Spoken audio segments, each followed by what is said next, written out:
ಪ್ರಧಾನಿ ನರೇಂದ್ರ ಮೋದಿ ಘೋಷಿಸಿದ 20 ಲಕ್ಷ ಕೋಟಿ ಆರ್ಥಿಕ ಪ್ಯಾಕೇಜ್ ಕುರಿತು ದೆಹಲಿಯಲ್ಲಿ ಹಣಕಾಸು ಸಚಿವೆ ನಿರ್ಮಲಾ ಸೀತಾರಾಮನ್ ಮಾಹಿತಿ ನೀಡಿದ್ದಾರೆ.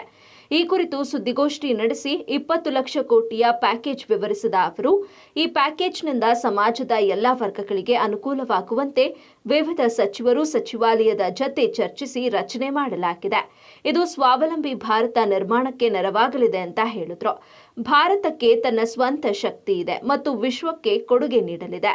ಇದು ಪಿಪಿಇ ಕಿಟ್ ತಯಾರಿಕೆಯಲ್ಲಿ ಸಾಬೀತಾಗಿದೆ. ಆತ್ಮನಿರ್ಭರ್ ಭಾರತ್ನಿಂದ ಆತ್ಮವಿಶ್ವಾಸದ ಭಾರತ ಆಗಲಿದೆ. ಭಾರತ ಸ್ವದೇಶಿ ವಸ್ತುಗಳ ಉತ್ಪಾದನೆಗೆ ಹೆಚ್ಚಿನ ಒತ್ತು ನೀಡಲಿದ್ದು ತನ್ನ ಸ್ವಂತ ಶಕ್ತಿಯಿಂದ ವಿಶ್ವಕ್ಕೆ ಕೊಡುಗೆ ನೀಡಲಿದೆ ಅಂತ ಹೇಳಿದ್ರು. ಇದೇ ವೇಳೆಯಲ್ಲಿ 41 ಕೋಟಿ ಜನ್ಧನ್ ಅಕೌಂಟ್ಗೆ 52,000 ಕೋಟಿ ರೂಪಾಯಿ ಹಣ ವರ್ಗಾವಣೆಯಾಗಿದ್ದು, ಜತೆಗೆ 18,000 ಕೋಟಿ ಆದಾಯ ತೆರಿಗೆ ಪಾವತಿ ರೀಫಂಡ್ ಮಾಡಲಾಗಿದೆ ಅಂತ ಹೇಳುವ ಮೂಲಕ ತೆರಿಗೆದಾರರಿಗೆ ಬಂಪರ್ ಗಿಫ್ಟ್ ನೀಡಿದ್ದಾರೆ.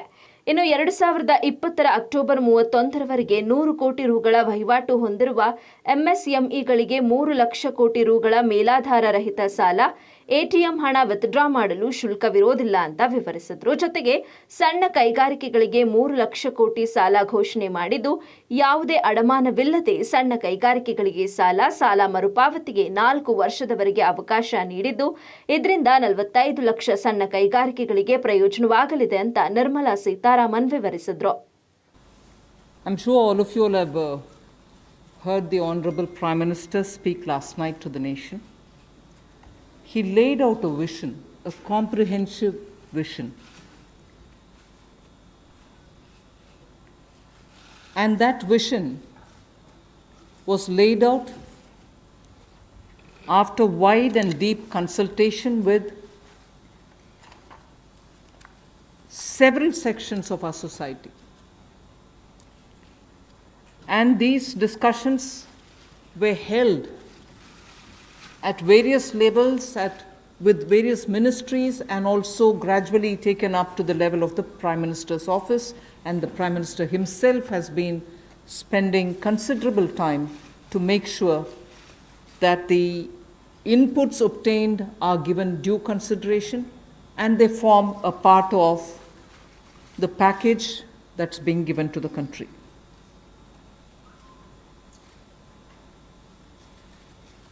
Essentially, this is to spur growth and to build a very self-reliant India. And that's where this whole initiative is called as Atmanirbhar Bharat Abhiyan. And the word Atmanirbhar India is the one which you will be hearing me say quite often. I know, coming from South India, a lot of people wondered what it actually meant. So for their benefit, I'll just say what it means in the 4 languages, subject of course to perfectionist corrections. Suya Sarbu Bharadam in Tamil, Suya Adharita in Telugu,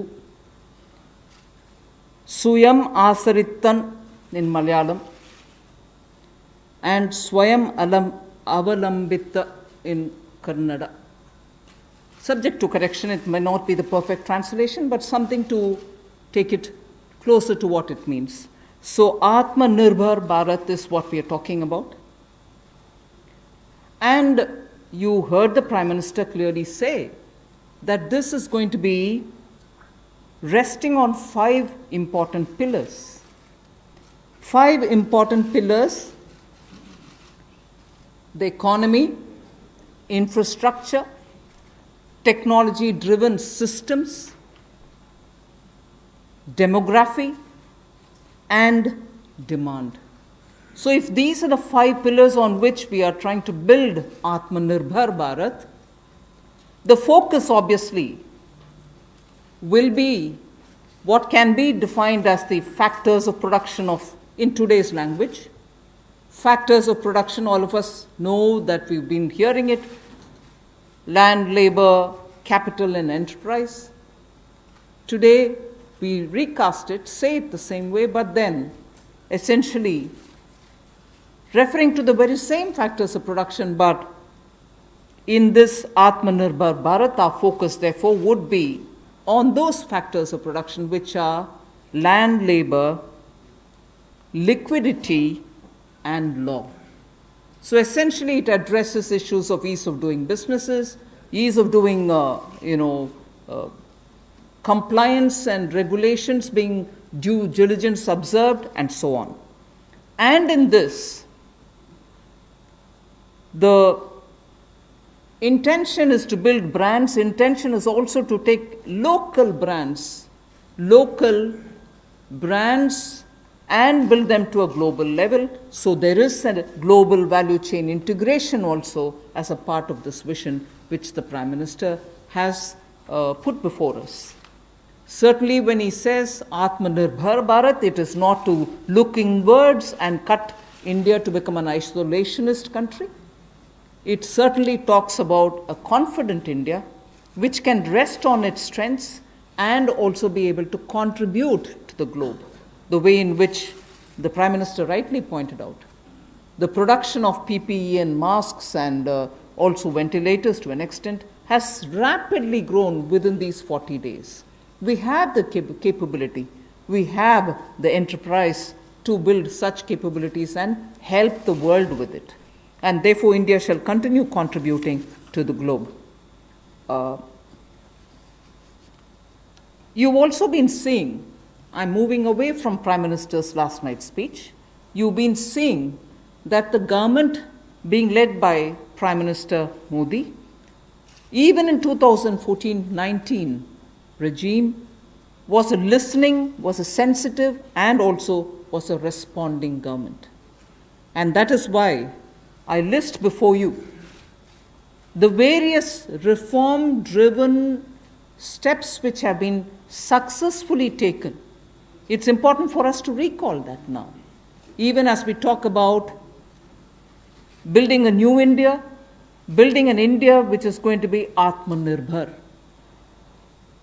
If I were to group them into different categories and list out what has been done by this government, even in between 2014 and 19, if you were to talk about the poor, we had the DBT-based reforms, based on which today, as we look at the migrants, look at the poor, look at the lockdown in their lives and the impact it has made in their lives, the DBT enabled us to directly put money into their accounts, and they didn't even have to go to the bank to collect it. The bank mitras were able to come and deliver the money, and therefore that reform based on Jan Dhan accounts, based on Aadhaar, and based on mobile technology has brought a revolution in this country, which many countries do recall now, and many of them are not able to do it, although India is able to do it. So for the poor, the DBT, the micro insurance schemes, PM Awas Yojana, Ujjwala Yojana, again something which has made it possible for people to have free cooking gas in the last 3 months. It wouldn't have been possible to reach out to the poor to have their cooking gas given unless the Ujjwala scheme was so successfully implemented. Swachh Bharat Abhiyan and Ayushman Bharat. And therefore for the poor, during the last tenure, the several schemes which benefited were all reform driven.